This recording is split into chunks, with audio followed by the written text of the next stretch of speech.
Good morning, good afternoon, good evening around the world. My name is Doug Brunke. I'm the founder and CEO of Global Chamber.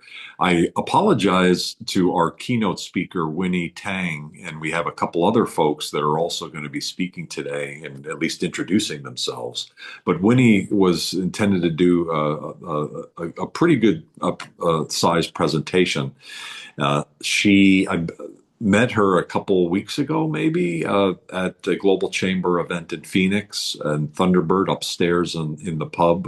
We have a place downstairs, and upstairs on the fifth floor, the top floor, there's the classic pub, the Thunderbird pub. And so we did a holiday event there, and I got to learn more about Winnie and her business, her commercial real estate activity, her work with economic development groups, her migration of her manufacturing facility to a free trade zone. And so all of that is something that Ellen and I and Jim have been talking about the interface between all of these different areas. And, we all tend to want to kind of human nature to stick with people that do what we do.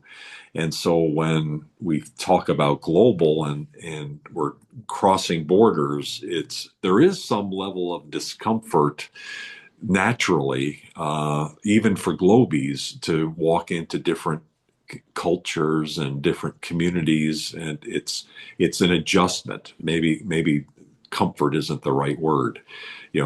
As an example, for me, Malaysia always was a little bit mysterious and not totally comfortable in the first 10 or so years of going there. And then when I visited there recently, it was like, wow, what an amazing place. There's so much going on, and the culture is so rich. And same thing to some extent with Indonesia as well. It's just like an unbelievable place.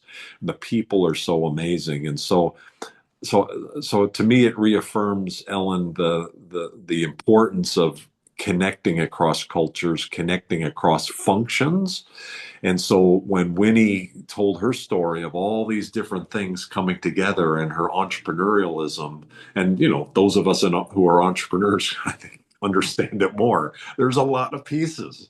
You're doing product management and marketing and sales, and you're working across all these different things, and you're working into different markets. And so, there's a level of complexity there that's exciting, but also sometimes challenging. We had about an hour ago, we had our Global Chamber Executive Director ED meeting, Executive Director Global Advisor meeting, and one of our advisors, who's extraordinary in Mombasa, he just very calmly and mindfully said, I feel like sometimes when I see all the activity that I'm almost sleeping, that I'm not being as effective as I need to be. And I really cherish and value all of you for being an inspiration for me to do more.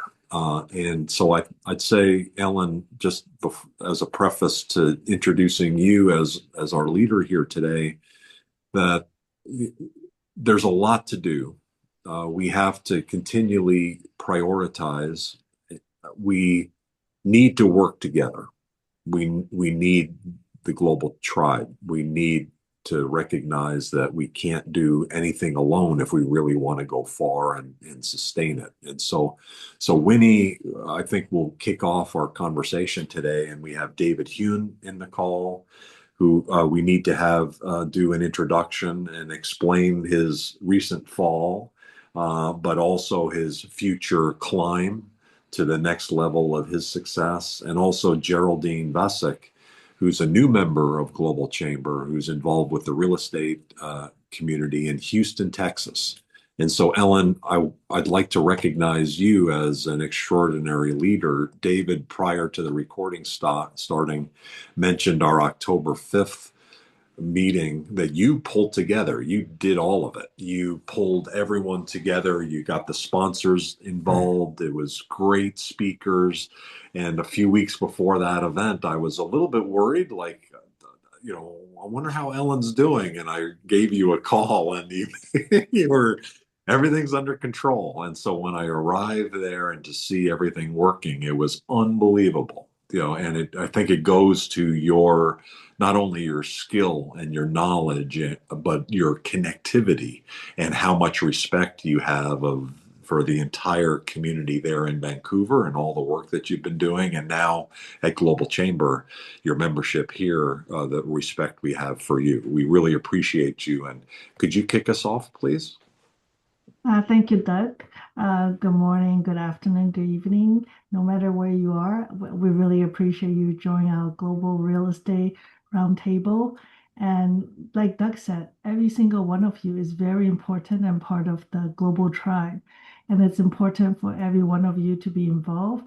And if you have any resources or if you have anybody who's interested in learning about real estate investing around the world, please feel free to reach out to me.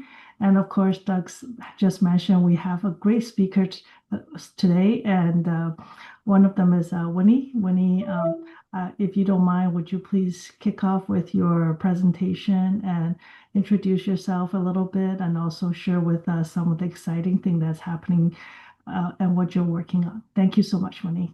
Thank you, Ellen. Good morning, everyone. Good afternoon, good evening to everyone that's joining from around the world. I assume I'm very new here, and thank you to Global Chamber for the invitation. Thank you so much. Thanks to you, Doc, especially. My name is Winnie. I'm a founder of Molly Construction and Molly Windows and Doors based in Phoenix, Arizona. I'm a licensed general contractor, commercial and residential, of course. Um, I'm also a real estate developer. Over the past 20 years, I've managed, I would say, more than 600 renovations, ground up construction, mixed use, residential, commercial, all of that. So let's start with the current market that we all feel in this market, especially on the real estate side. Many regions are dealing with high construction and financing costs, especially after COVID and after we were facing severe supply chain, corruption. So as a result, new development starts having, slowing down in several markets. Fortunately, not in Arizona. We are booming. We have so many different business coming in the past couple of years. TSMC is the well-known massive project that's been nonstop, three shift, 24/7. It's a scene here in Arizona. People drive by just to see how this construction being managed, and I'm very proud that I'm here in Arizona. At the same time, there are, structural shortage of modern energy efficient space, I would say, especially in northern Arizona, America, not only Arizona. So in parallel, windows and door sector has been pushed in a very, very specific direction. That's because of stricter energy code and standard like IECC, Energy Star. I'm sure people in real estate are very familiar with these terms. They're raising their bar for performance. And energy efficient windows and doors segment is now a multi-billion-dollar market and is forecast to keep growing as energy prices and building standards are tightened. So so even while some of the projects are delayed, there are still strong and growing demand for high performance building envelope. My experience, I would like to give a short introduction. I don't know how many hours I might given today, but I will make it really, really short. I came from China 28 years ago, got my master's degree from Arizona State in industrial engineering. I studied construction management from UC Berkeley. My background is very, very practical, I would say, and very in the dirt. So for over 2 decades, I've been the person on site responsible for budget, construction schedule, quality, inspections, especially. So I've seen what happened when building envelope has been an afterthought, which means, higher operating cost, comfort complaints, condensation problems, and difficulty of meeting newer energy code or even building code.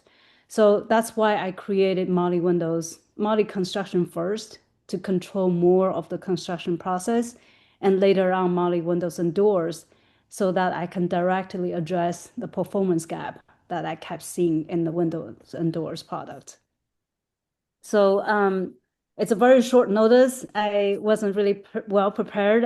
Excuse me that I don't have a presentation created, but later on, if anybody who are interested in the subject, please reach out. I have more information. And so today we provide German engineered thermally broken aluminum windows and door systems that designed for both climate like Arizona, super hot, or colder regions, Colorado, East Coast, even Washington. We're having some severe weather up in Washington State and Alaska, not to mention that's very, very cold all year round. So these systems are dramatically reduce heat transfer compared with the conventional aluminum.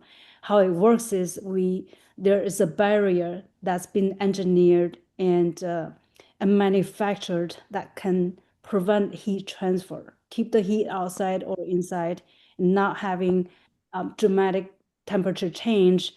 So this new technology is not really new. It's been around in the past decades in Europe and even in China. Now in Philippines, Malaysia, I've seen product like that being used, not in this country. So I'm very proud that I could be one of the leader who can introduce this technology to fit the building and energy code.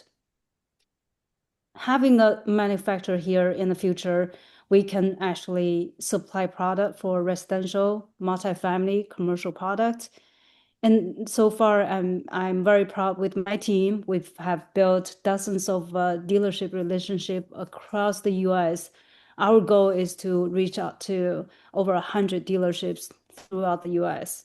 So now we're establishing our own manufacturing facility in Arizona, which is in a city of Goodyear that is a foreign trade zone. And I'm proud to announce that I was told in 2 days we'll be officially state-backed business. The governor will be signed an offering letter, and we are, given, a strong support from the government. That's including incentives, of course. That's also including some regulations and government support while we're building our facility. So let's talk about the new trend and then how we design our business.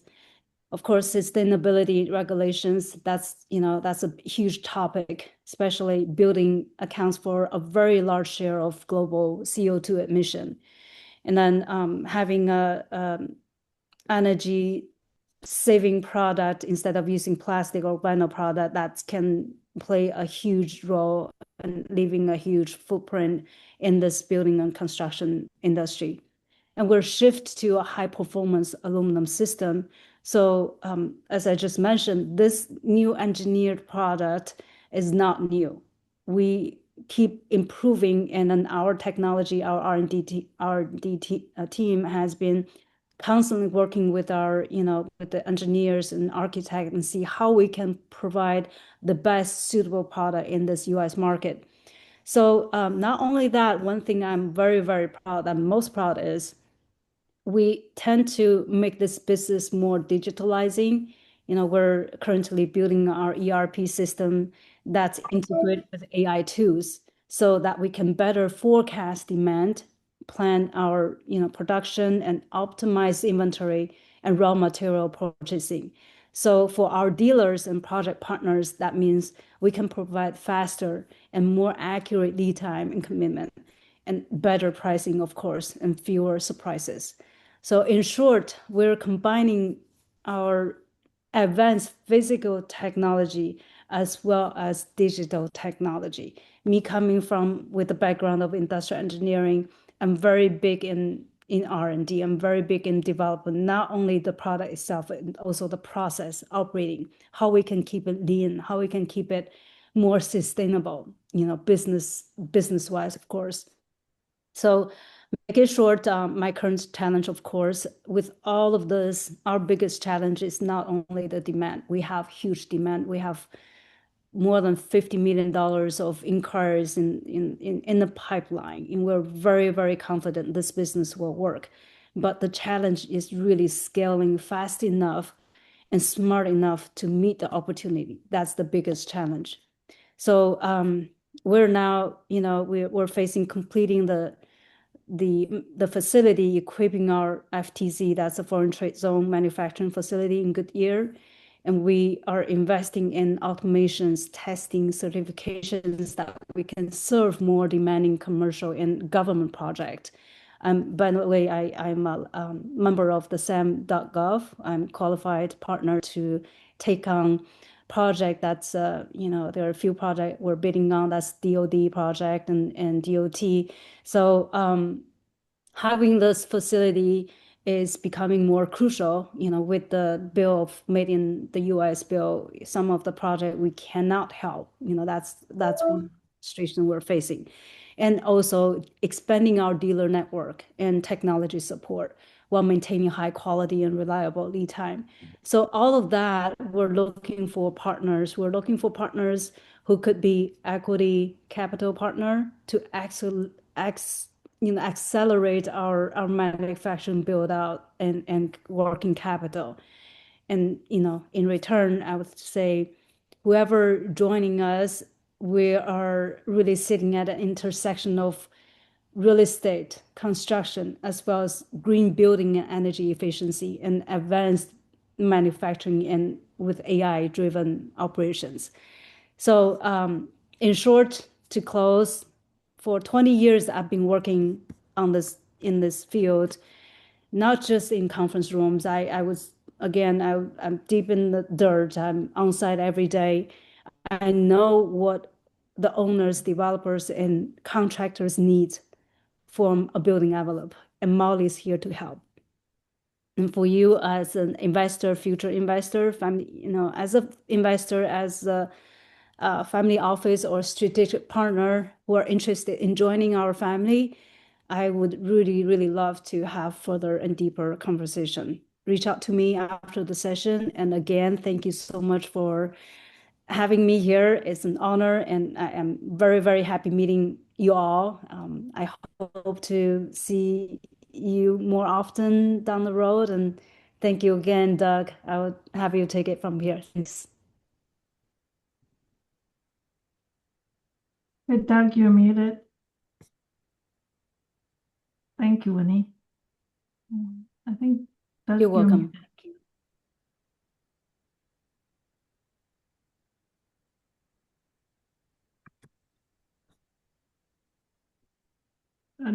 Doug is still muted, but while he's sorting out his sound issue. Winnie, just a quick question. You mentioned about the facility. Would you mind giving us some backgrounds in terms of like what's the time frame that you're looking at, and also if and also you're talking about the technology, like do you currently have, I know you need a facility to produce, but currently right now, do you have any pre-orders or things like that? Maybe you can share with the people here. Thank you. Thank you. That's a great question. Yes, as I believe that's two questions. One is pre-orders, one is the current facility. Yes, we have a headquarters that's been built, 95% completion. That will be the facility for our administrative office to manage the whole process and manage the entire operation, as well as a huge showroom that will be on the first floor of the office building. So again, that one is located in Midtown Phoenix, close to downtown on 1133 East Indian School. As far as the manufacturing facility, we're inquiring a space that 3 to 5 acre, 20,000 square feet total.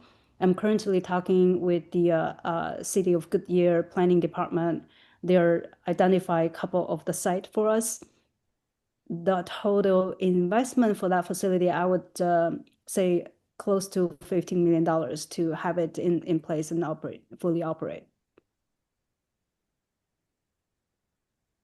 Great.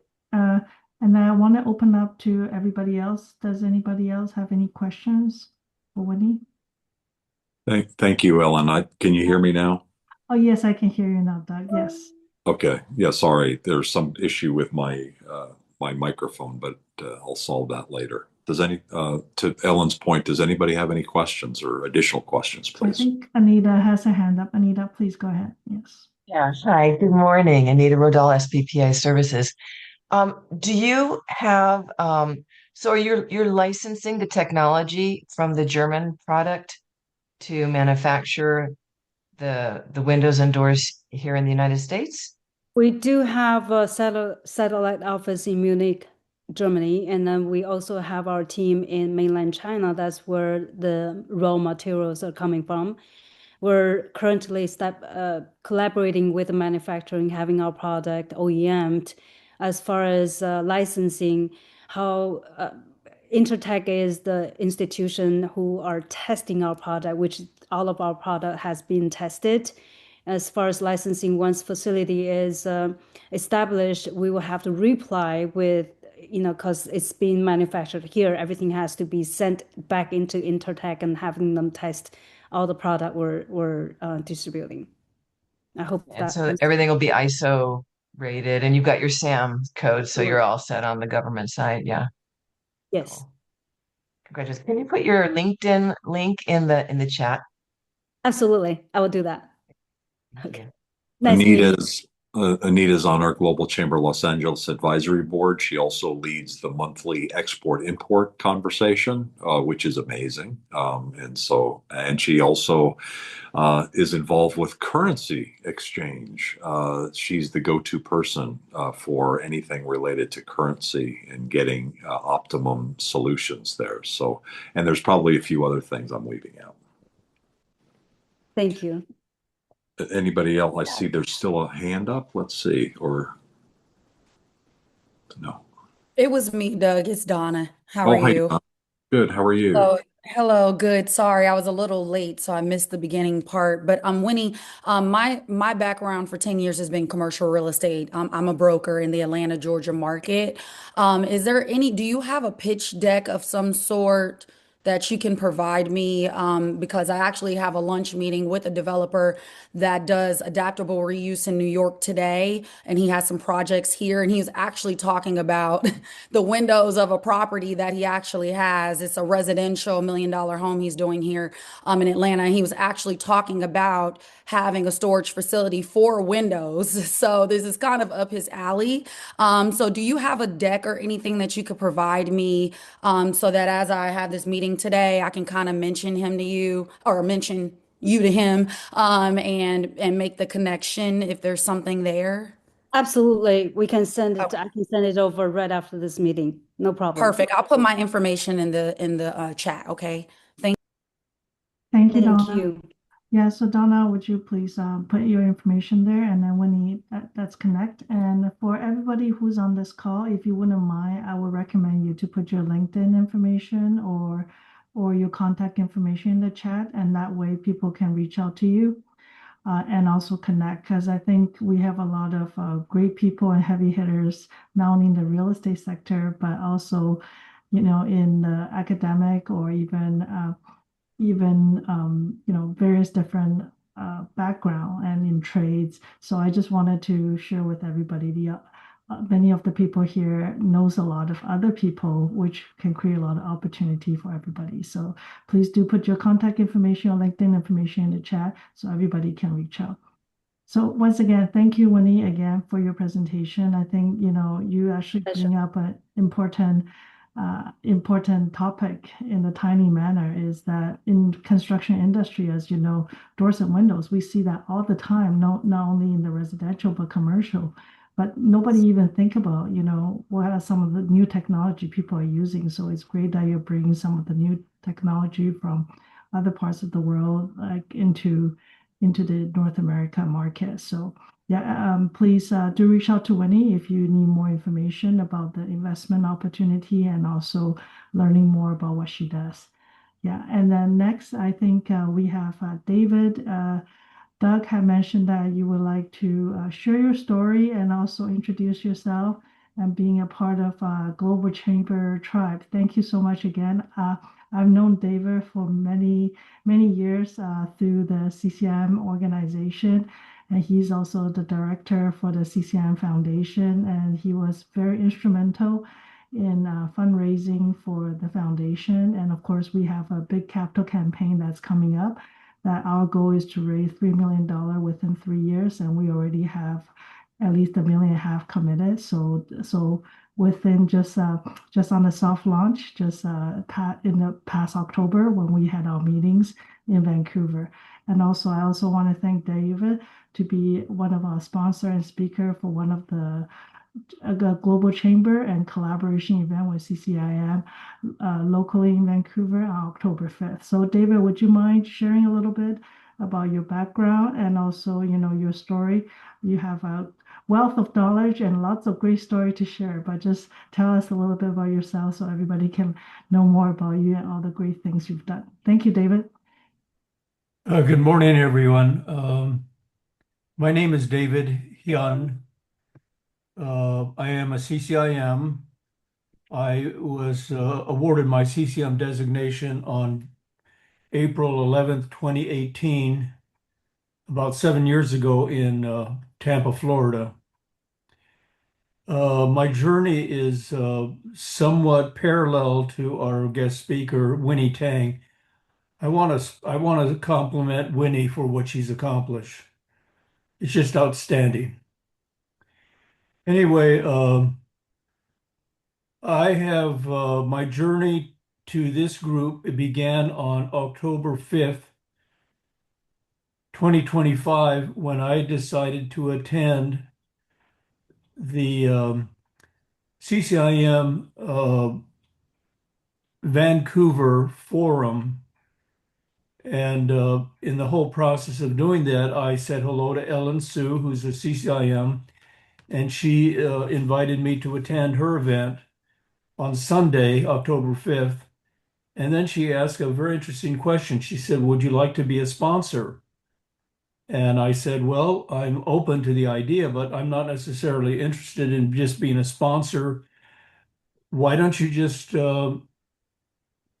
said, "Well, if you have a chance to be a sponsor for our event, you're going to have the opportunity to be a guest speaker."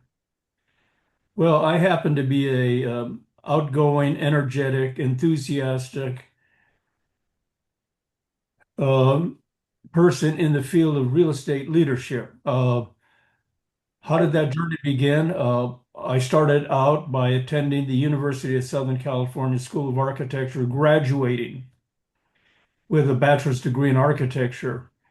Um, I was challenged in my senior year to look into the future by a gentleman from the Rhode Island School of Design. He said, "Are you going to do something with your life?" I said, "Well, my goal is just to graduate." And he said, "Well, if you ever decide to do something with your life, why don't you consider attending graduate school? And I'll introduce you to my close friend who is at MIT, an instructor of professor of architecture." And I said, "Oh, I don't want to. I'm not MIT material. I'm a B student." And he said, "I didn't say that you're going to get accepted to MIT, and I didn't say anything other than I would introduce you to my professor at MIT and give you the opportunity to think bigger than you currently think, which is basically nothing." And I said, "I'm not MIT material.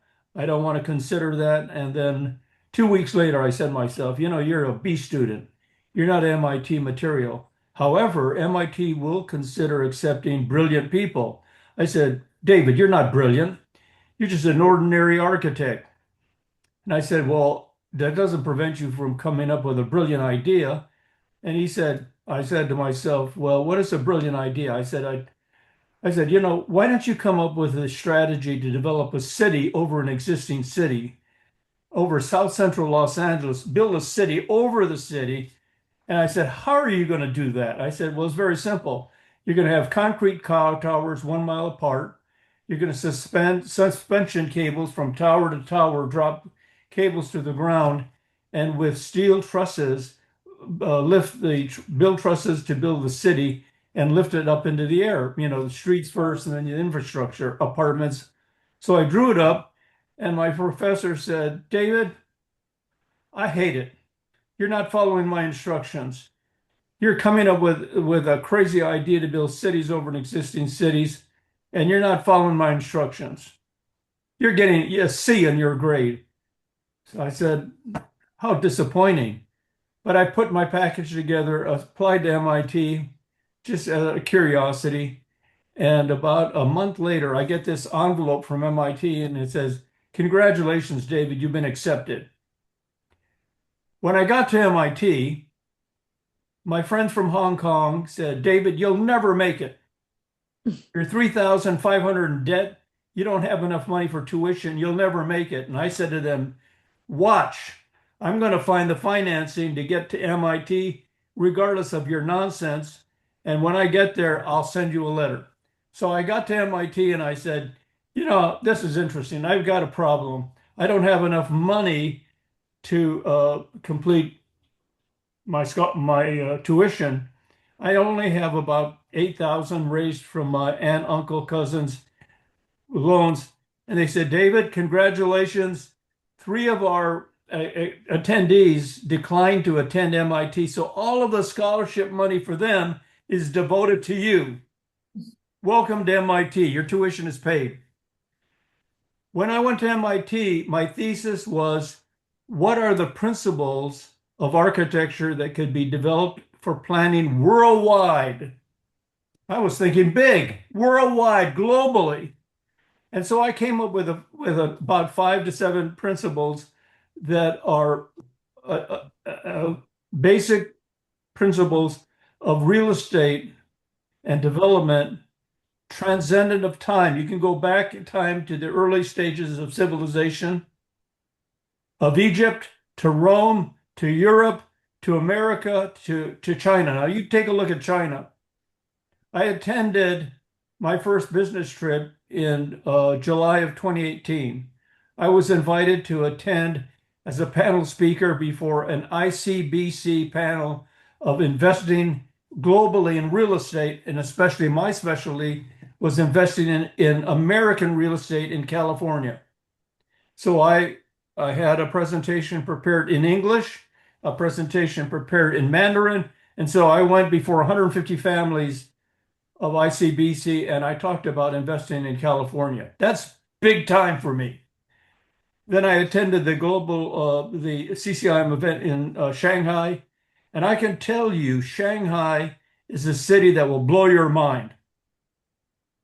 Now, when you take the achievements in China over 40 years by not fighting with each other, but thinking and working comprehensively together as a team, you will learn the lessons of what Winnie Tang talked about. Winnie Tang talked about building from the bottom up to the top down and assembling everything in Phoenix, Arizona, and in Goodyear. And she's going to be a winner. No ifs, ands, or buts. No obstacles are ever going to stop her. If some of my investments materialize, I'm an investor.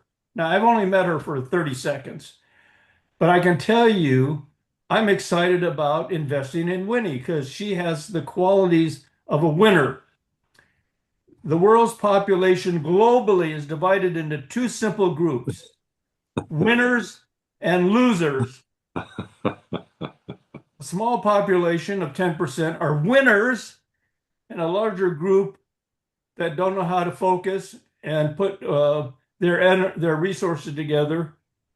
You know what they are? They're called losers. I prefer to be with winners. Now, when I went to Vancouver, British Columbia, I just said, I am interested in sponsoring, helping, supporting winners. You take a look at Ellen Sue. She's a winner. And I said, what's wrong with investing in people with winners, with CCIMs? And I'm going to sponsor this opportunity even if all I do is attend and watch everybody go by, make a presentation, have a cup of coffee. Well, she said to me, David, you're not only going to have the opportunity to be a sponsor, because you're the architect developer of Japanese Village Plaza, an amazing shopping center in Little Tokyo. Why don't you just talk about what you've done? So I made a presentation on Japanese Village Plaza, my background, and I basically talked about successful real estate is based on two principles that are synchronized together.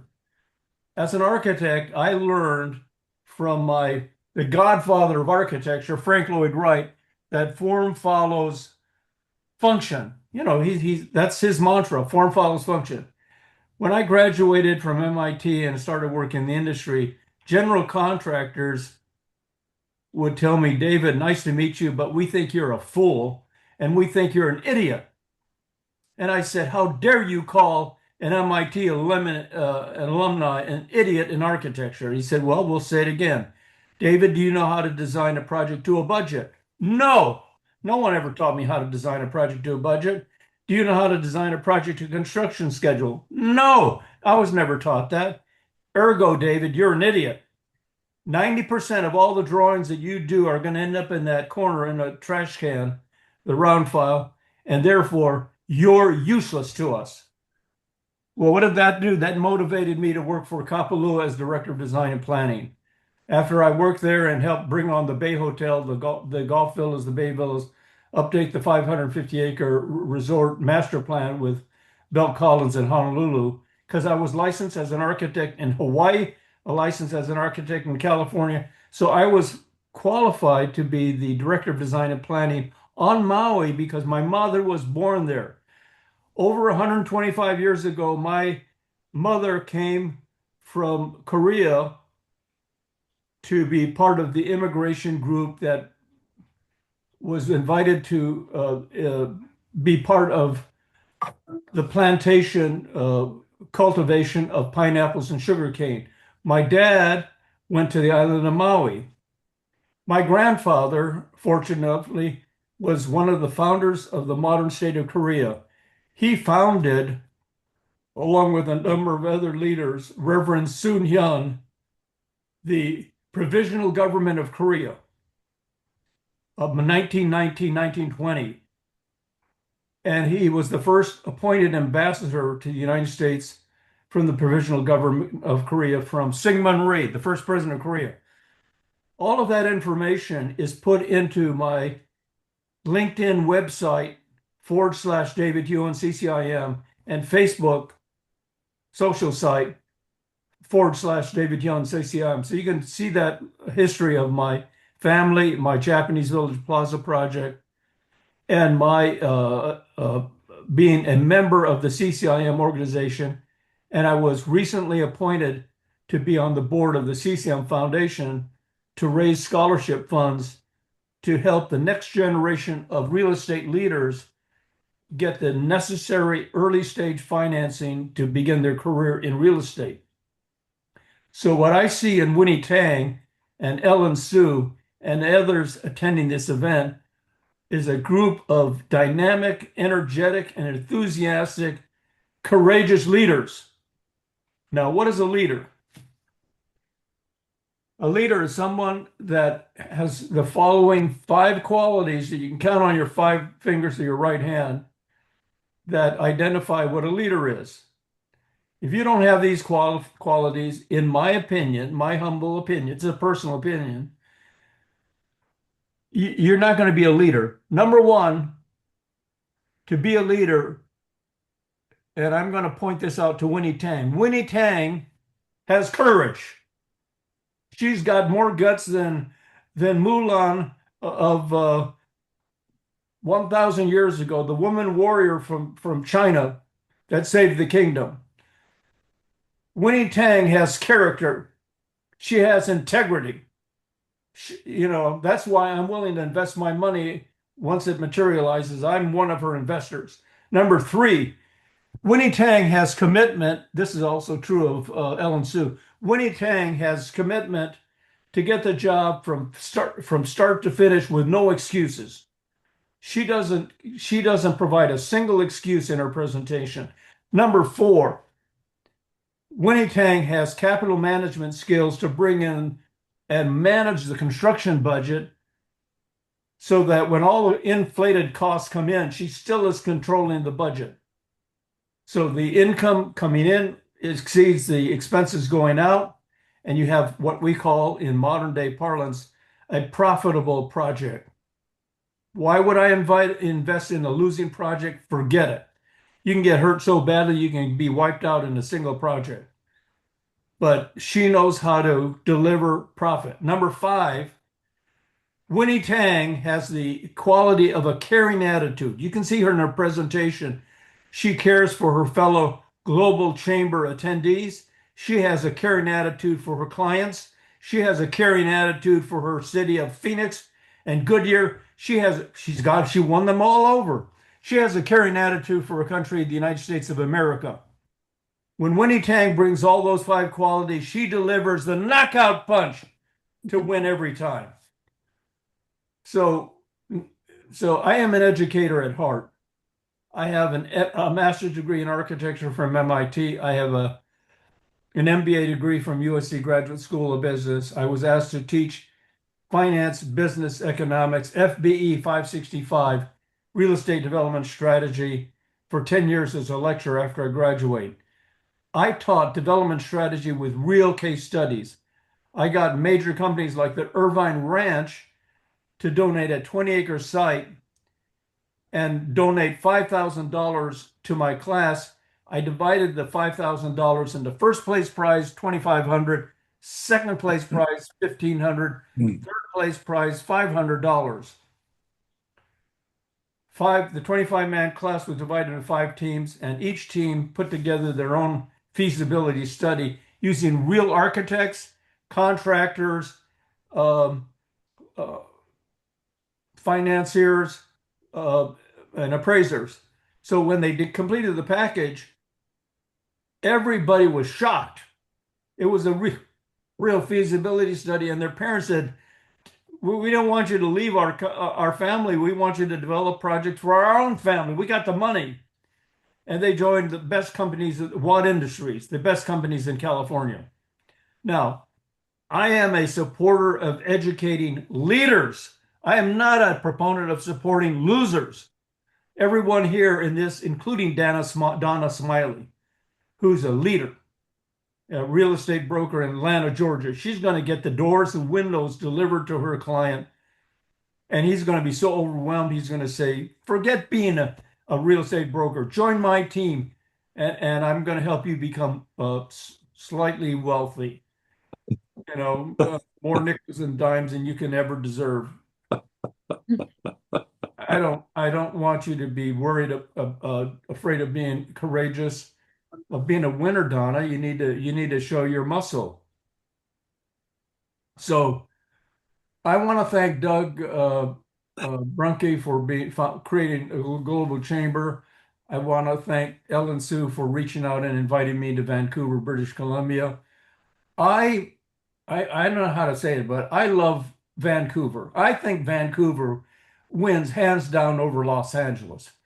Los Angeles is about whatever it is, 1,000 square miles of nothing. Vancouver is about 1,000 square miles of forest, lakes, and a beautiful city with the best Chinese food ever created. I mean, I might, if I had the resources, I'd fly to Vancouver every 2 weeks just to have lunch with Ellen and all of her buddies up there. And by the way, I did visit Houston, Texas, on CCM Foundation. Houston, Texas is an amazing city. It's a city of freeways. And to make a long story short, whoever's in Geraldine Vasek, whenever you're in Los Angeles, you're going to be my guest at Japanese Village Plaza. Winnie Tang, you're going to be my guest at Japanese Village Plaza for a tour and a lunch. I am an outgoing, effervescent, energetic, enthusiastic person that believes in sharing. And so what I did, about a month ago, or a month and a half ago, I said to Doug Brunke, you know what I want to do? I'm going to make a small donation to the smallest remote city of Global Chamber in the world. It's up to you to find that chamber, and I'm going to make a donation. You got to match me in the amount of the money I'm donating, but it's going to be utilized to feed and support that remote village or whatever it is, a city, to help feed families that are deserving and needy for a meal. So he pulled it off on Thanksgiving Day, and everybody loved it. And here it is globally. I'm finding to my shock and amazement, Kentucky Fried Chicken has migrated all the way over to Nepal. And everybody is eating and having a great time over at Kentucky Fried Chicken lunch. Okay. In That's Kathmandu, Nepal. Kathmandu, Macau. So that's the power of the reach of the global chamber, and that's the power of a giving attitude. So You're amazing, David. I just want to say thank you for the opportunity to share my story. Thank you for the opportunity for being a part of this group. I believe in investing in winners. I also believe in educating the next generation of leaders that's going to make this world a better place. I'm a firm believer that it's possible to make this world. All you have to do is go to my website on LinkedIn, go to the video or the slide presentation on Japanese Village Plaza, and you can see how I changed the world. Fortunately for me, my name is on 4 of the 5 bronze plaques on the award wall next to the fire tower. I'm just so thrilled to have my name in bronze we won a presidential design award from Secretary Moon Landrieu. We won an AIA Honor Award. We won an Urban Land Institute Award for urban redevelopment, and many other a Gold Nugget Award for development achievement. You see, winners like to brag. I'm sorry, but I love to brag, and it's a form of verbal communication. But all of you, may God bless you in whatever your goals and achievements are. My parting words are the following. You were put on planet Earth to make this world a better place. Now, whatever your goals are, write it down, and then take your pencil and pen out and write down times 10. Your potential as a human being is 10 times greater than what you think you are. You see, with God's help, if you, like Winnie Tang's enterprise, let's say it's valued at 50 million. You multiply 50 million times 10, what do you get? $500 million. That's her future potential, is to become, she's on her way to becoming a billionaire. Hi, Winnie. So I wish you the best. Everyone, even if we support Winnie with a modest amount of money, give it to her. She needs it. She needs the support of strength, of support, that she's a winner. So I just want to say thank you, everybody. Thank you, Doug. Thank you, Ellen Sue. May God bless all of you. And what a wonderful opportunity to share what, by the way, on my website, I had the video of my speech. And what was allotted to me by Ellen of 5 minutes turned out to be a 10.5-minute presentation. You're going to enjoy every minute of it because the whole audience of 120 attendees were looking at me with big eyes, with big smiles, and they were saying, incredible. David has made a presentation that has shown us that Vancouver is going to be one of the greatest cities on planet Earth. Thank you, everybody. Amazing. Thank Thank you, you. David. You. Really appreciate it. I What mean, can we say after that? Geraldine and Winnie, it looks like you've got some friends there. What do you think, Geraldine? I am excited. I look forward to visiting him. Could you share a little bit about yourself? You're a new member of Global Chamber based in Houston, very deeply connected in the global community. And so Donna Smiley will be a great connection for you between you and Atlanta. Could you just, we only have about 5 minutes total. Could you just give a minute or two on yourself? Yes, absolutely. Well, thank you, everybody. I am excited about this group. My name is Geraldine Vasek, and I am from Houston. I had been in the real estate business for about 15 years, and I specialize in luxury investments and work a lot with global clients. And for me, being global, it was a no-brainer. I mean, Houston being such an international city, and it is about making those connections with clients from all over the world, creating those relationships that grow beyond a single transaction. I joined the chamber because I value relationships and learning from all of you, which, I mean, just the presentations alone today had been amazing. um, and as well learning from different market perspectives and things that we all can use and share from our different markets. So what are we doing? How are we throwing ideas, masterminds? And like I said, I really look forward to connecting with each of you. Thank you. Amazing. Thank you very much. I want to make sure that all of you hear about something that's coming up. I think very soon. Dana, it's not starting now, is it? Are you there, Dana? Yes, it is starting now. Oh my God. Okay. So this is a fascinating application of technology to bring people together in apartments and small communities to do microforming. And so there is a real estate connection because it involves apartments. Could you just give us a 30-second preview and Sure, then put the link in the chat area? I surely will. Actually, at 1 o'clock Eastern time, so it's actually a few hours from now, Oh, we okay. will have our Global Chamber Atlanta presentation on 2 hours. agriculture and innovation, Yes. and it's micro gardens in small places, and also how there's a community component of it and a business component. So you want to be on that. I mean, the real estate piece is there. There's opportunities that Donna shared with our meeting earlier this week, and Doug, that will be discussed in this, that from a senior living component, co-ops and so forth. So that's at 1 o'clock Eastern time. I'll go ahead and post a link.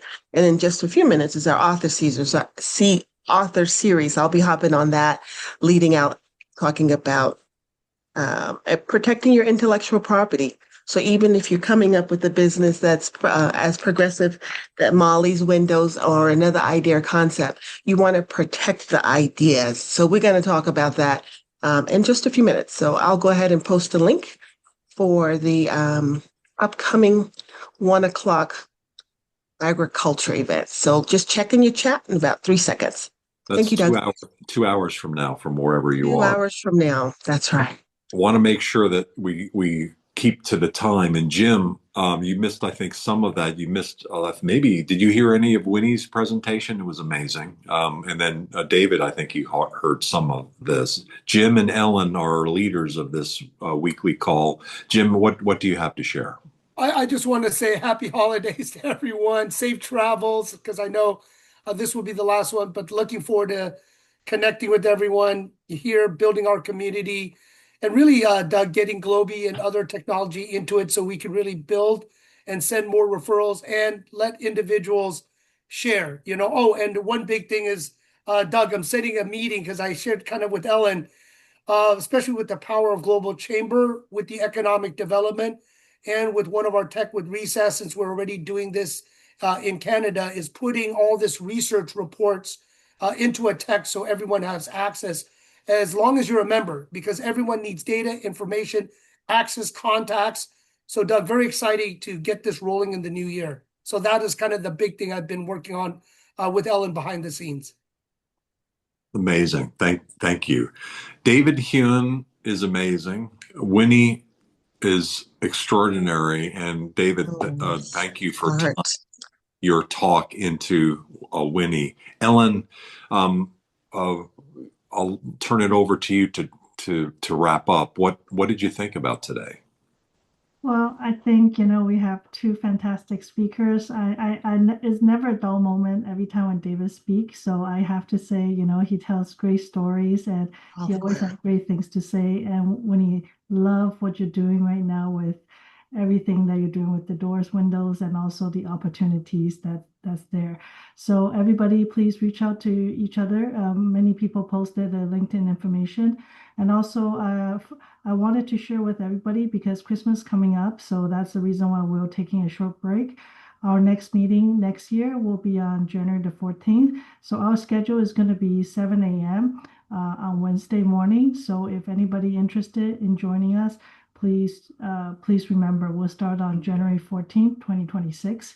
And also, some of the things that we're planning for next year is we'll be inviting a lot of economic advisors and also discussing about potential investment opportunities, as Jim had mentioned, by using various different technologies so everybody knows what are some of the updated and also what are leading cutting edge technology that people are using for the real estate sectors. And just lots of great things that we want to share. And one of the things that is that we do have people from everywhere in the world. I think Ruby had brought in a lot of great speakers from Ghana, from various different parts of Africa. So I just wanted to let everybody know we also set a time frame where we'll have different country, different continent regions to talk about different opportunities in the real estate sector and also the economic development sectors. So I know we're running out of time, so I just want to wish everybody a Merry Christmas, Happy Holidays, and of course, Happy New Year. Thank you, everybody. Looking forward to seeing you on January 14th, 2026 at 7 a.m. PST. Thank you so much. Have a wonderful day. Thank you. Thank you all. Thank you, Thank Ellen. you. Thank you, everybody. Happy holidays. Bye. Thank you. Happy Bye-bye. holidays. Winnie, let's schedule a call. David, too. Yes, David, I would love to reach out as well. Yes, Anita, let's connect as well. And then I think the other lady already left. Donna, probably. All right. Thank you again. If there's Ciao. anybody, You. Winnie, that you need, well, let's circle back. Mila, I think this is the Zoom link that Tanzania is using, so we're going to need to end the meeting. Are you able to do that? Mila, are you there? Uh-oh. Did I dump out too early? Let's see. Uh-oh. Nobody's left as a host. Okay. So, and so probably there's a group in Tanzania saying, hey, there's a meeting going on. How do I? And I'm not able to end it. So we're going to have to end it manually. Thank you again, David and Winnie. You're both amazing. Appreciate it. Thank you. Thank you, David, for being advocate. Thank you. Winnie, reach out to me because I'd like to get in contact with you. Thank you. Absolutely. I will. I will do that by now. Be careful walking around, David. Talk to you soon. Recover. Bye.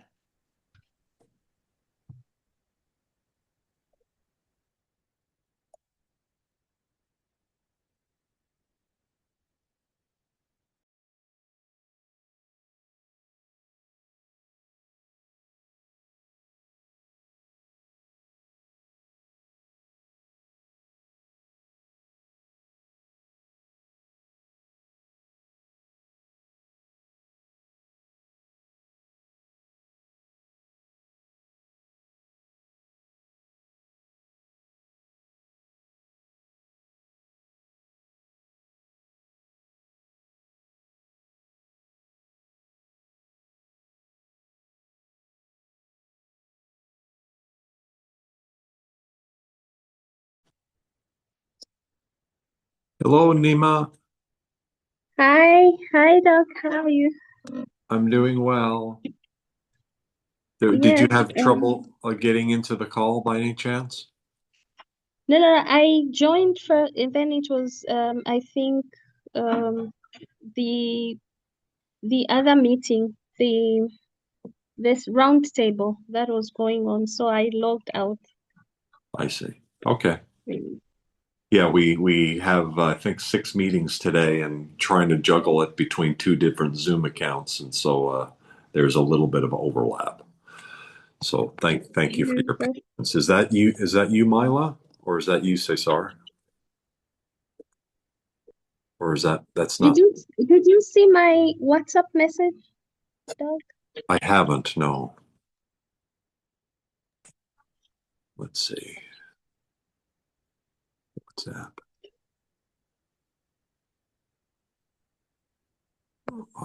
I don't see it either now. Okay.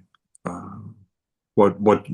Uh, Let me know if I I will, need to know anything. I am resending you. Okay. Hi, Monica, welcome.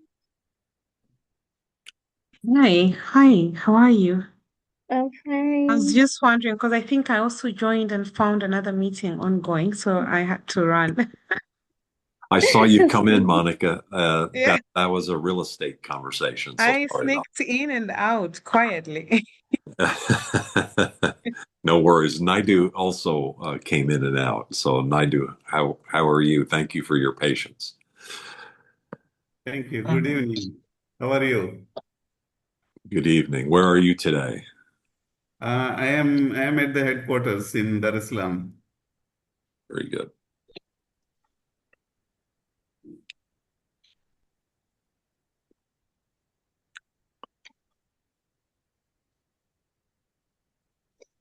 I think let me resend the meeting link. I think most people joined during the roundtable meeting.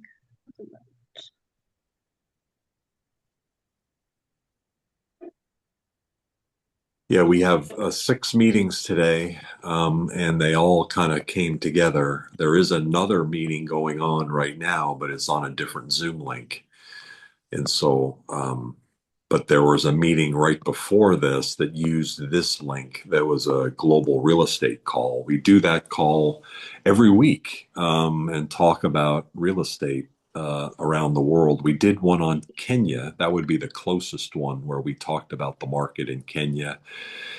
Today, we had a lady who has a manufacturing business. She's putting it into a free trade zone. She's a commercial real estate person. She's got multiple things she's doing, and she basically explained some of the projects that she's been going through. And then another fellow that was in Phoenix, Arizona, and then the other one was a fellow, David Hyun, who was responsible, he and his father, for building the Japanese Village Plaza, which, if you've been to Los Angeles or know anything about it, there's a very large Japanese contingent. There's a part of Los Angeles where I happen to live, where it was the first place in the United States where Japanese could purchase property, back whatever it was 100 years ago. There's two Japan areas in Los Angeles. One is downtown, Little Tokyo, and one where I live, which is Little Osaka, which is near the ocean in Santa Monica. And so the one downtown was having a hard time in the 1970s, and they built Japanese Village Plaza with the support of Bank of America and the mayor of Los Angeles, believing that they could revitalize that area. And it did.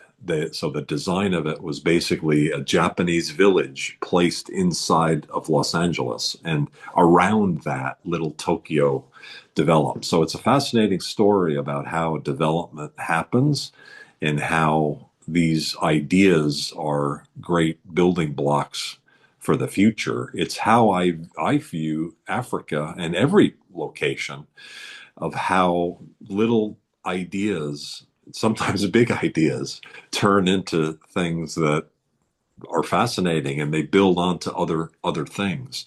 So looking forward, Nima, to the conversation today, and learning more about what you've done and what you're planning for 2026, and then how we can help and support you.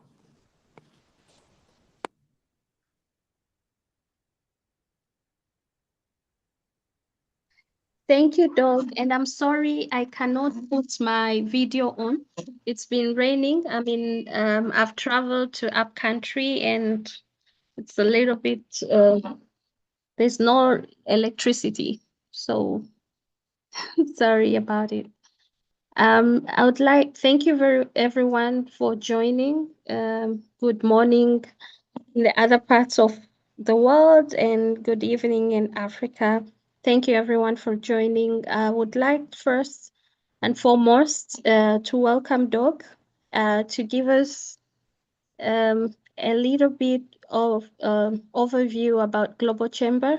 Then next, we are going to introduce ourselves and introduce our advisory board for Tanzania. And this is our very first meeting. So I'd like to welcome you, Doug, to give us the overview and the vision of Global Chamber and what Global Chamber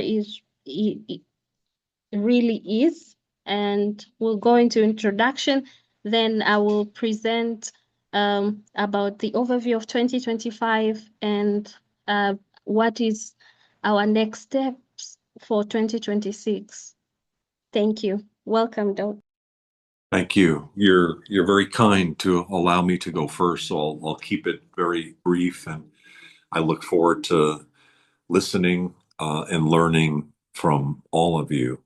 I am the founder of Global Chamber, and it's been 11 years now that the idea of having a chamber of commerce in multiple locations started.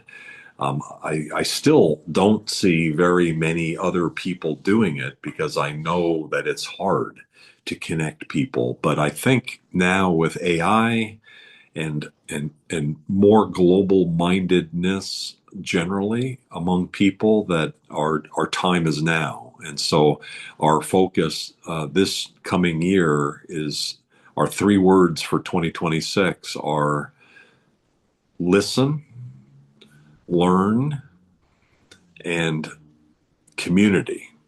I actually use three L words. They're borrowed from Richard Branson and his book, The Virgin Way, Richard Branson of Virgin Airways and so many different entrepreneurial ventures.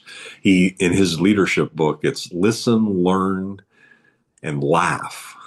And I took those three words to our global board, and I think they were telling me they didn't like the laugh part. But I think it's important to laugh, because we're going to accomplish a lot, and we should laugh about our failures and our successes both, and ultimately, together be more successful. So certainly here at Global Chamber, our goal is to set a community where we listen and we learn and we work together in a professional, ethical, straightforward, transparent way to be able to make progress. There's no question that progress is our goal. Progress in more prosperity, individually and regionally, and progress to make connections around the world. It's my deep, deep belief that the more we do business, the more we trade, the more we mediate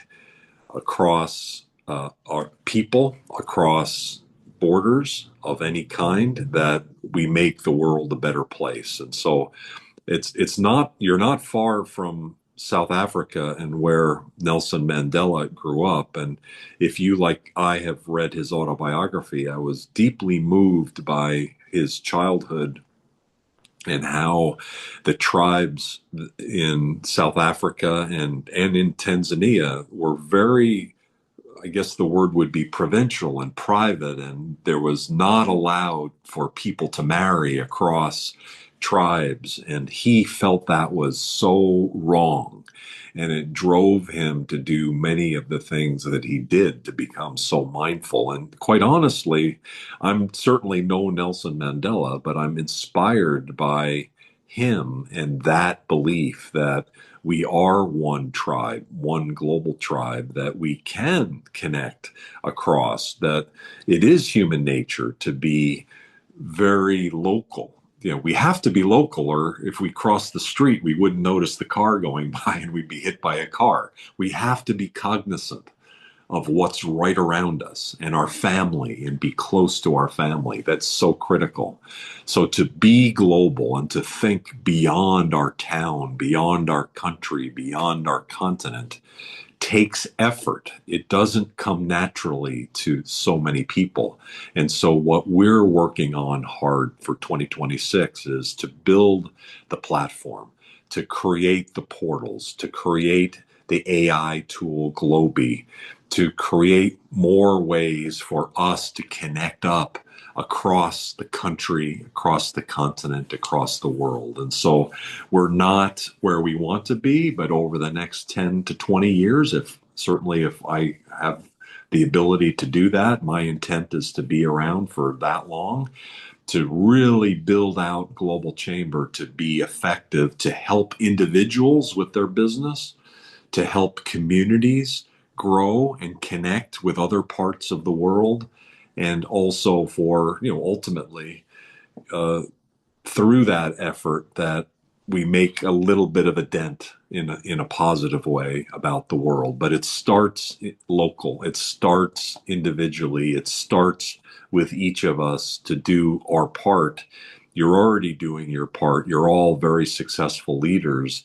How can we work together better? We'll certainly be working hard to facilitate better connectivity, better, hopefully, success for you through that, the systems and the connectivity. So Nima, thank you for your leadership. Thank you for allowing me to kick this meeting off and to say a few words. And I hope that I can be of service to all of you. Thank you. Thank you, Doug, for your introduction and telling us about the vision of Global Chamber. I know you have met our advisory board through email, but today it's a chance to get to know them a little bit more. And we have, I'd say, I have gained. We have a great team in Tanzania, and I believe that we are going to do great things to support, to make Tanzania known globally for what it does in trade and in the investment sector. So I'd like to start by by welcoming Monica Hangi to start introducing yourself, and then we'll go to Naidu and Mondi, Godfrey Mondi. Thank you. Thanks a lot, Nema. And Doug, that was brilliant. When you were, in fact, giving us a little background on the conversation you just concluded before this meeting, it got me very excited because it's true that at times we downplay some of the things that are done, and they actually give us the biggest results. So looking at how, that community, in fact, you have confirmed the importance of listen, learn, and the community aspect from the Japanese experience from the last meeting. So thanks for sharing that as well. But I think this is the second time we're meeting. There was another meeting where we were in it together when we were planning for the forum in Tanzania. So I think that was the first time we met. But again, I am Monica Hangi. I work with Trademark Africa. So this is the short form of trade and markets. So it makes Trademark. Our key mandate is around market access, working within Africa, finding markets, but also working with governments and private sectors for them to actually be able to make use of these opportunities, reach out, do business, create the partnerships, engage, and just transform the economies of our countries. So our belief is trade can actually drive so many so many things. If you're looking for sustainability, you're looking for prosperity, trade sits at the heart of everything. So even when we had COVID, for example, we created a program we called it a safe trade, looking at how trade could reintegrate communities and businesses and countries, even in the middle of the pandemic that we were being faced with. So that is our passion, and that's my passion as well. I met Nema and I worked with Mondi as well in this cause, from the same passion, just finding ways to connect businesses, to have, one country trade with another, and just bring that prosperity that we are believing in. So it's a pleasure meeting you as well. Nice meeting you, Naidu, as well. I'm sure we'll get to speak more as we're in the same group. Thanks. Thank you, Monica. We are honored to work with you, and I really admire your work and your resilience. I'm really honored to learn from you every day. Thank you. Naidu, you're welcome.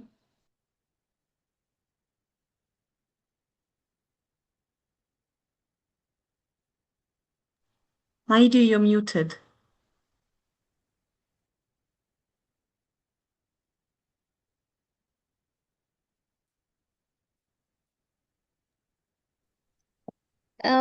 If Naidu is not able at this time, I Godfrey. think his mic is muted. I see him speaking, but yeah, now Okay. you have unmuted. Can you hear me? Yes. Yes. Yeah. So yeah, my name is Naidu Katuri. I know I haven't met Dr. Monica, but I have seen a video from one of the meetings that was held previously, which was posted by Global Chamber. And I was very impressed with her knowledge and the kinds of things she is doing. I think she will add great value for this activity that we do through Global Chamber. And I did see you at the event that was held in July, but we didn't get a chance to meet. And I'm looking forward to learning a lot from you, Dr. Monica. And of course, I had a chance to meet with Godfrey. And now he's in a great position as the executive director at the American Chamber of Commerce, to help build this global chamber membership and the activity that NEMA is planning to do. Because a few years ago, I was member at the American Chamber of Commerce. At that time, they are not that organized, but these days I see they are doing a lot of activity, and they have a lot of good things happening from that organization. So Mondi can help a great deal for building this global chamber, Tanzania. And of course, Nima, of course, you are doing a fantastic job. Myself, Naidu Katuri, I am here for about 10 years in Tanzania. I'm originally from India, but I studied and worked in the US. Actually, I used to live in Scottsdale, where the CEO, Mr. Doug, is from. So I know Doug for probably 20 years almost. So when he said Global Chamber was 11 years, I was surprised. I thought it was much longer. So I came here about 10 years ago. We have a medical college and hospital here in Mibisi Beach. Even though the medical college is currently not working, we do have a college that we established with NACTED, National Council for Technical Education. So we are offering currently diploma programs. All our programs are in the health sciences area. And we are still trying to get our university back working. So with my association back in the US, working with Doug during those days, we reconnected about a couple of years ago, and at that time, Doug mentioned about starting Global Chamber chapter here in Tanzania. And that's what triggered us to initiate the chapter here about a year and a half, almost close to 2 years now. And even though I wasn't able to contribute a lot so far, I'm looking forward to working with you, all experienced people, and learning and do my best to assist you as much as I can. So I'm looking forward to working with you all.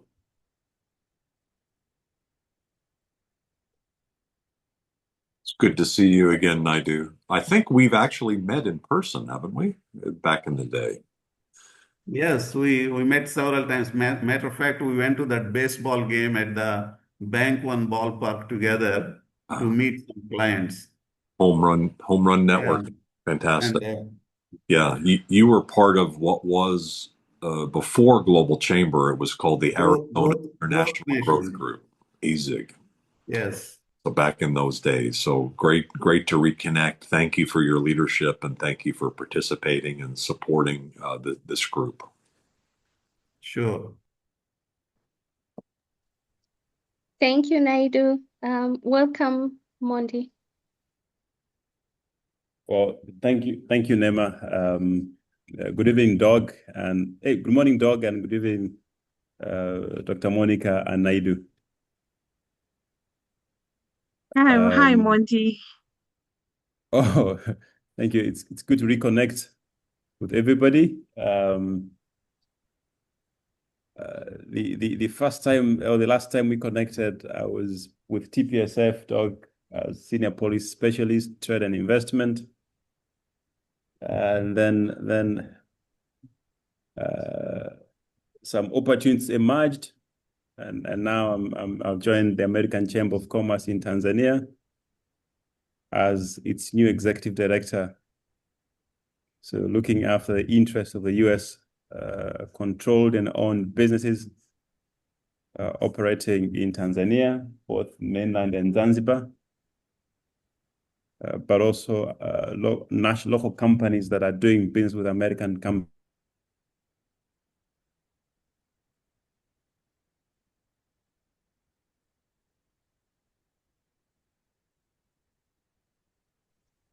Have we lost Monty?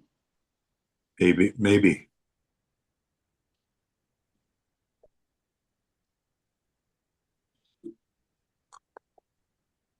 Let's see. Yeah. Hello? No. Oh, there you are. Okay, we lost you for a moment. We didn't hear you, but now we can hear you. Okay. Wow. So I think the last part I mentioned that I joined the American Chamber of Commerce in Tanzania, looking after the interests of the U.S. companies here in Tanzania.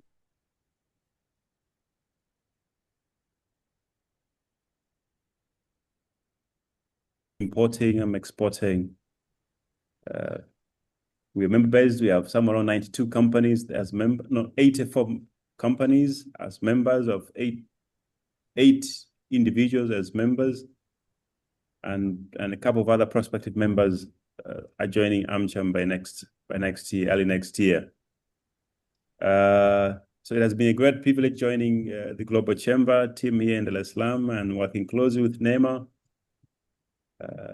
driving some conversation on business and commercial interaction among business communities.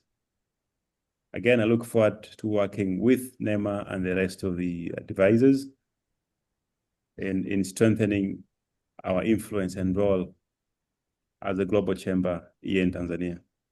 Thank you so much. Thank you so much, everyone. This is this advisory board council has been established to provide strategic guidance, market intelligence, and credibility as we position Tanzania as a globally connected trade and investment hub within the Global Chamber Network. I'm really honored to work with leaders who believe in collaboration, global connectivity, and Tanzanians' role in regional and global markets. So I would like to thank you very much for accepting this role and wanting to see Tanzania shine as in the global markets. So I am going to just talk a bit about what we have planned for this year or what has happened since Global Chamber has been introduced in Tanzania.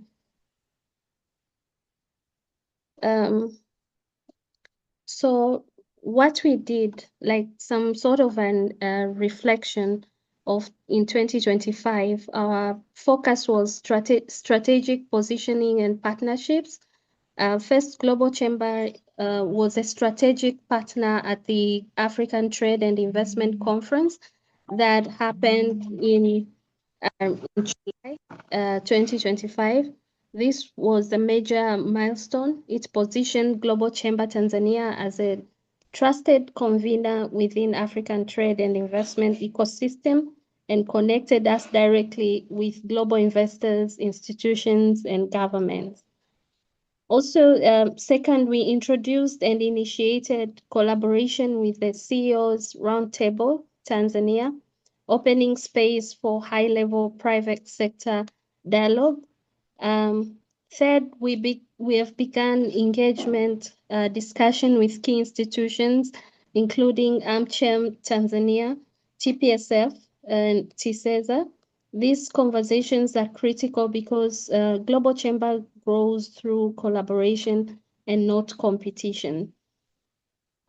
Overall, 2025 helped us validate that there is strong demand for a neutral platform that facilitates B2B, B2G, and G2G engagements. Why Tanzania and why Global Chamber? Tanzania is strategically positioned as a gateway to East Africa, East, Central, Southern Africa, and a member of AFCFTA, East African Community, and SADC. However, global investors and companies need a trusted entry point. Global Chamber Tanzania will serve as that entry point, connecting Tanzanian businesses to the world and connecting global businesses to Tanzania through structured dialogue, partnership, and market intelligence. 2026 vision and strategy, of course, with the guidance of our advisory council. We will deliver this through 4 strategic pillars. First, global connectivity and market access. Second, strategy partnerships and institution collaboration. Third, trade, investment, and policy dialogue. 4, visibility, structured programming, and membership growth.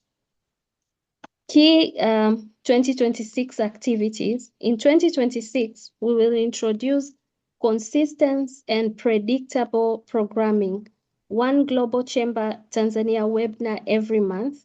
That will be 12 webinars focused on sectors, markets, and investment opportunities. Quarterly in-person forums for networking and deal facilitation. Structured B2B matchmaking, B2G roundtable, and G2G introductions using the Global Chamber network and Global Chamber AI Globi. Inbound and outbound trade and investment missions. These activities position Global Chamber Tanzania as a year-round platform, not a one-off event. Membership growth, collaboration. Our membership strategy is collaboration-led.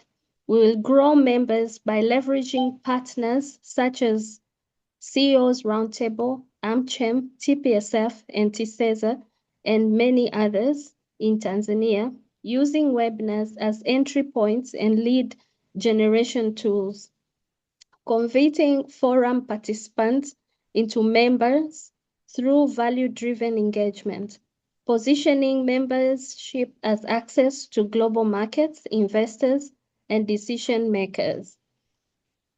Therefore, In Q1, we'll formalize governance and partnerships. In Q2 and 3, we focus on delivering forums, missions, and matchmakings.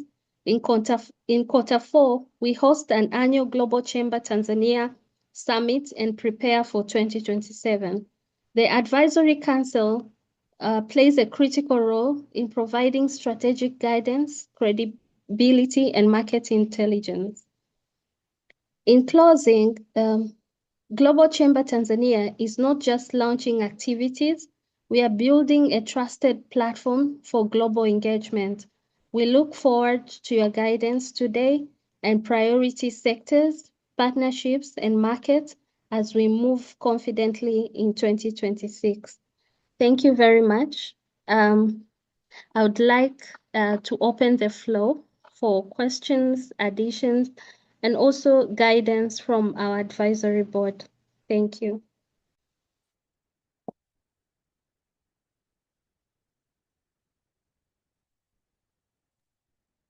Maybe I could just start off with an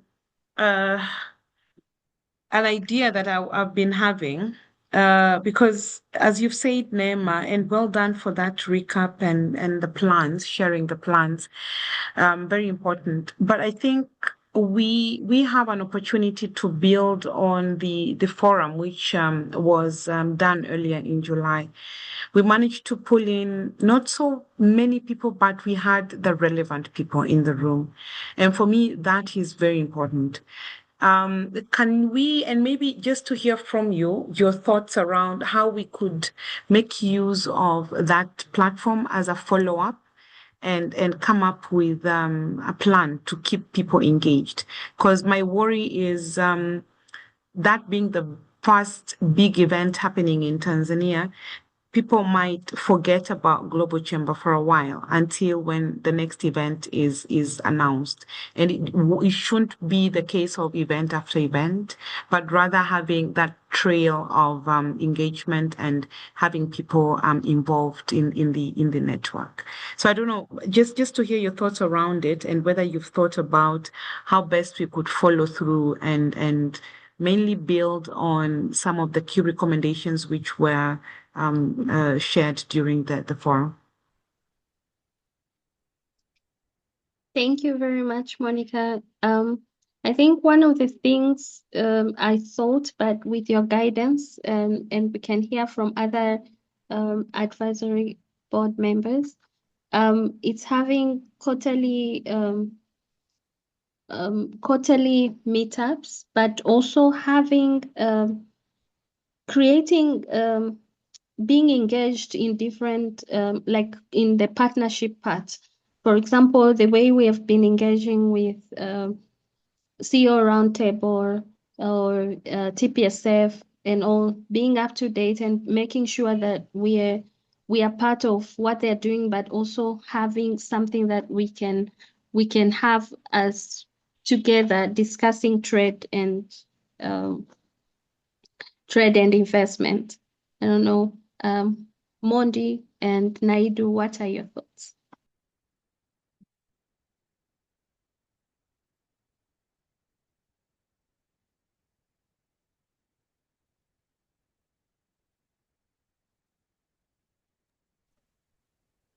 Mondi, are you there?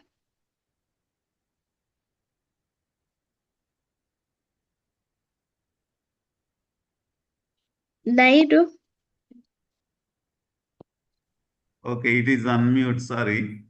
I was just asking, can you repeat that question you asked, please? Hello? Yes, so Dr. Monica was asking how can we continue keeping engaging people post the event we did in July, rather than Yes. waiting for another conference. We need to how can we engage people and the people who were there so that they could not forget Global Chamber? Yeah, I kind of relate myself personally. I mean, some of these groups I am not very familiar, the ones you are mentioning. But if I can go back to my experience, say with the American Chamber that Mondi is currently heading, few years ago when I was a member, they are also in the similar stage. There was no well organized, there is no continuity. But today I see I see a lot of series of events are happening from them. Um, I was going to ask Mondi, there was an initiative came from the U.S. Embassy.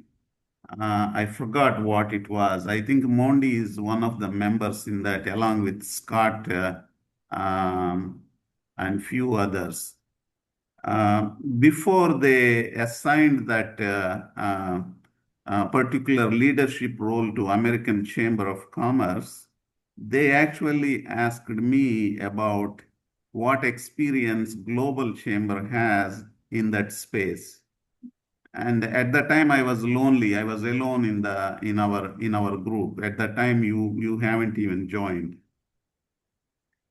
So for us to have something on a regular basis, either an event or joining some of these activities, either through the U.S. Embassy, that initiative. I have to look at my notes. Which one was that? Mondi may probably know. Might help because I feel like I personally feel like what are we doing with American Chamber of Commerce, because I don't have any clients that I can work with or any people that I can assist. So I myself feel like I don't have a continuity. So having some kind of a activity on a monthly basis might help. Um, Definitely having quarterly meetings of this kind will also help.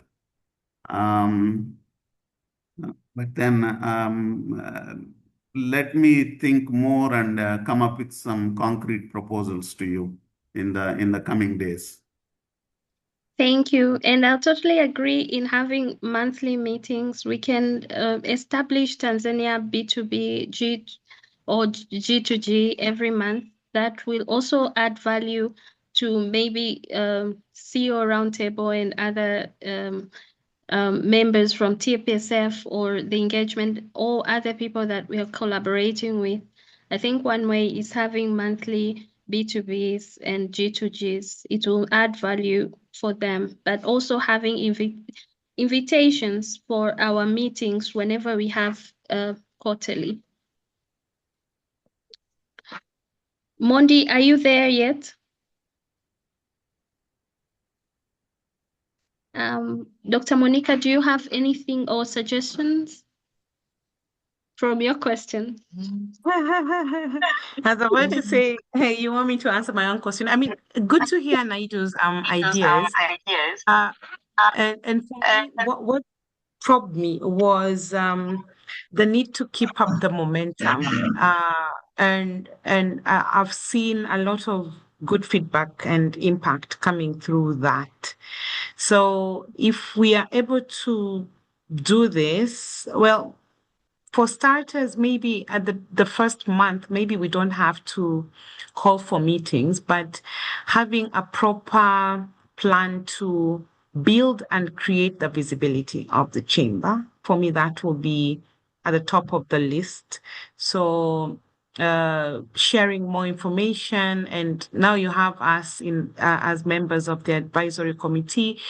We could be sharing information that we also circulate in our networks for people to appreciate what is being done with the Global Chambers Network.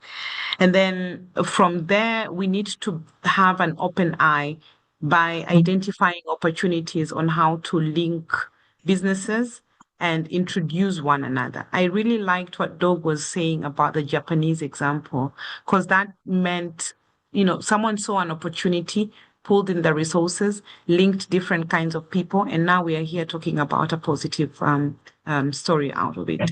So that is something that as advisory committee members, we will need to actively be aware of these opportunities, link them directly with NEMA for her to be able now to carry on with the linking part. But visibility for me is key, name. So let's think a little bit more around that and know how best to help you in creating that visibility and then sustaining it. That will be the next move. Thanks. Thank you very much. Welcome, Doug. Oh, it's Naidu. Welcome. Yeah, excuse me, Nima. Just want to ask you from the July event. You have any kind of a summary or a report or follow-up activities that you identified that we should be aware that may trigger something for us to follow up and build upon on the efforts that you made there? Yes, by next week that was planned after this meeting to share with you what I've presented and also the post-event report. It took long enough because of some challenges, but now we were able to make it through. But we have very positive things, and I think very good things that we've been able to make for Tanzania, especially for youth and SMEs in Tanzania.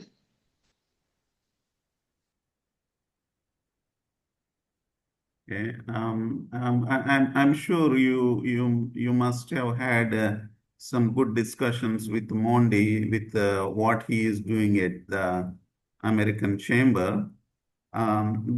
Because I met with few members there before, especially Scott, who spends quite a bit of time. So he actually came asking for they are looking for more members. I mentioned to him the same thing. We also want to build our membership at Global Chamber. And then we discussed about what are the advantages or what is that American Chamber doesn't offer that they can benefit from being a member at the Global Chamber also. So basically, the American Chamber members basically looking for doing business with the United States, and whereas the Global Chamber can open the world, and we have this platform and the intelligence tool. Some of these things that are unique that Global Chamber can offer. So maybe with Godfrey there, he can give us a lot of avenues to build the activity and momentum for us to grow from working with the American Chamber of Commerce, I believe. Thank you. That is noted, and we've taken it. Thank you very much, Naidu. And thank you, Monica, for your insight. Doug, back to you. I think Mondi is not in a very good network position. Mondi, can you hear us, or can you say something?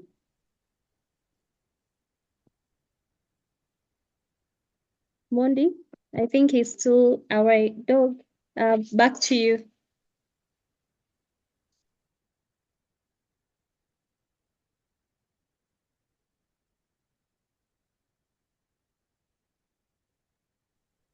Doug, are you there? Can you all hear me? I can hear you loud and clear. I don't know, maybe.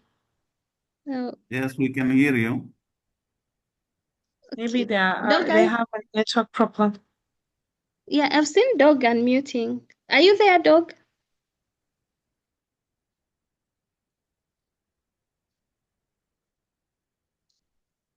I think we have really bad network. Okay. So mm,